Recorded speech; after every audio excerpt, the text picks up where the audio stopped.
Hello, ladies and gents, boys and girls, people of all ages, sexualities, and identities, and welcome back to another Sarah Jane Adventures review.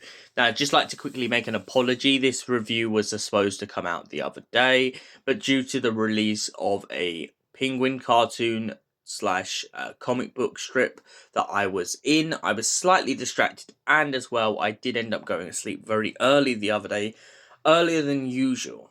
But nonetheless, all the apologies out the way, let's get into The Last Sontaran. So, what is The Last Sontaran about? Well, it's a story that takes place after the Poison Sky. Now, what is the Poison Sky and the Sontaran stratagem? Well, they're both 10th Doctor stories. Essentially, the Earth is absolutely nuked in gas due to the fact that the Sontarans are trying to invade.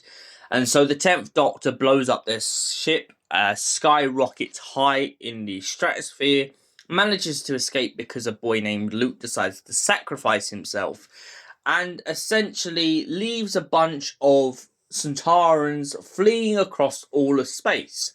However, in this story, it turns out that one of those Sontarans, named Karg, ends up getting thrust towards Earth and gets trapped in their stratosphere instead of being able to go home to Sontar. Now, upon Karg crashing in the woods and being absolutely obliterated by his ship and mercilessly bleeding green gunk out of his clone body, he manages to repair himself just subtly enough and invade a radio telescope. Upon invading this radio telescope, he then goes on to essentially control the guy in control of the telescope and use him as a way to slowly ensue his plan on Earth. As revenge against the Doctor, Karg hopes to essentially drop 1,000 satellites onto Earth, and because of them all hitting the Earth and how many satellites are in the stratosphere, it would essentially be one giant nuclear weapon. Karg explains that this is his revenge. He will do it in the name of Sontar. Now, of course, Sarah Jane, Maria Jackson, and Clive and Luke decide to turn up to the scene to investigate the strange goings on in the sky. Turns out that there were reports of a kind of light circulating the telescope, and this draws Sarah Jane and her friends in. However, soon they find that they're not alone, and Sarah takes the kids into the woods to discover the exact known ship of who has taken over the telescope.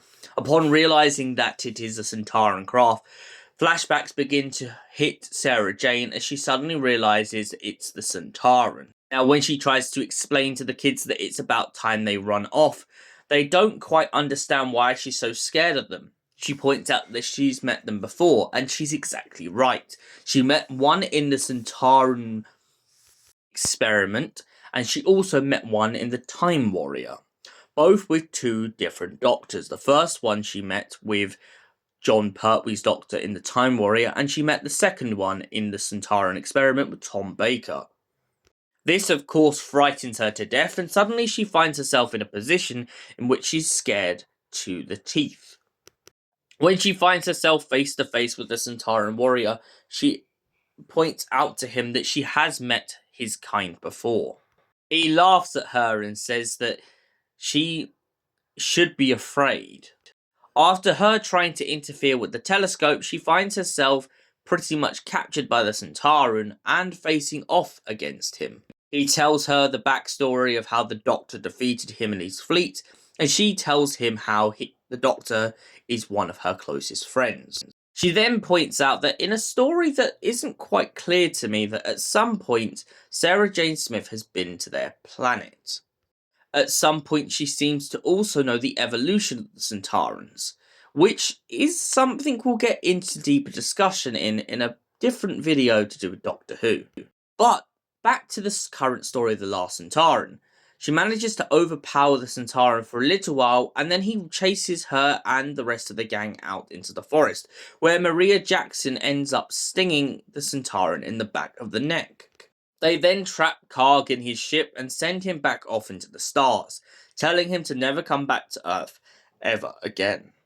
Karg warns Sarah Jane that he will obliterate her if he gets the chance, and she will pay for her crimes on Sontar. Maria and Sarah have a heart-to-heart in this story, as this is Maria Jackson's final story. Maria doesn't want to leave all the aliens and stuff behind, but her dad has been given a new opportunity, and there is a breakup in the process between Maria's mum and Alan Jackson. She hates the fact that their family is coming between Maria's life, but she knows that she really enjoys being around her dad and wants to explore that side of life with him and be able to show him what it's like to see aliens out in the stars. Sarah lets Maria Jackson go and says that she will always love her. It doesn't matter where she is in the world, she will always have a place on Bannerman Road and she will always be allowed in Sarah's house. So, what did I think of The Last Sontaran? Honestly, I really like, out of all the monsters they chose from Doctor Who, I love that they went with the Sontaran. Why? Because they're ruthless, because they're very brutal, and most importantly, they can sometimes be very unpredictable.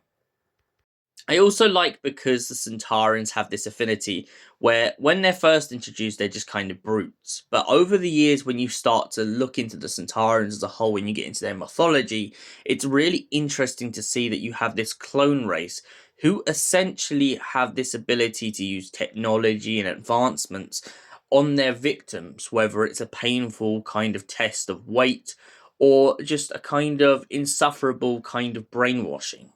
And the thing that I like that was the twist in this story is how Lucy and her dad are brainwashed. I think that's what makes Karg so intimidating in this story. Is the fact that he has this hold over the people at the telescope that he could so easily do it to Sarah Jane or anyone else. Really makes you understand why Sarah Jane is so afraid of him in this story. And for that reason, I give The Last Sontaran a solid 10 out of 10. Thank you for watching, and we'll see you in the next Sarah Jane Adventures review. Until then, goodbye. Stay beautiful, you beautiful people.